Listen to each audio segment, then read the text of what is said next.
I am a psychonaut. A real psychonaut. Me, Raz. After dreaming about it all my life, I'm finally a psychonaut on an actual mission. Psychonauts in the Rhombus of Ruin isn't a fully fledged sequel to the 2005 cult classic. That's coming next year. But if you're planning to dive in, you ought to familiarise yourself with at least the core concepts of Double Fine's unique world.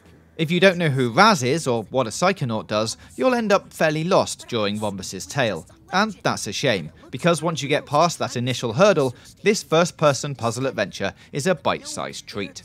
Lasting for a brief, and sometimes frustrating, few hours, you play as Raz, and need to use a combination of psychic powers such as telekinesis and pyrokinesis, that's moving things and setting them on fire, to solve puzzles which progress the plot.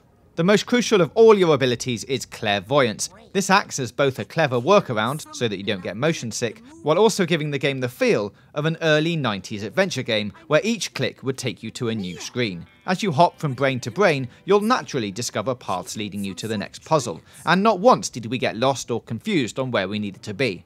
Puzzles about what we needed to do next, well, that's another story.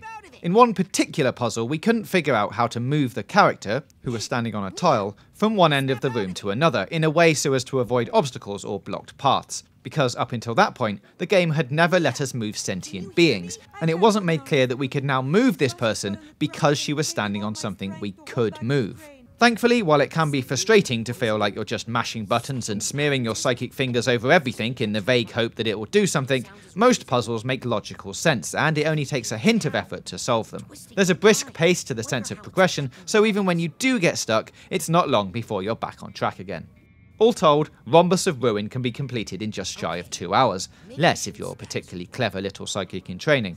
There's no grand revelations or shocking twists, but if you're a fan of the series, can we call it a series now? You'll have fun revisiting these old friends and laughing at the jokes. There's even a boss fight near the end which feels very, for lack of a better word, psychonautsy. It's certainly no killer app, but Rhombus of Ruin serves its purpose as a dip of the toe back into the Psychonauts pool. It might not turn you into the next great psychic mastermind, but it will give your brain some exercise.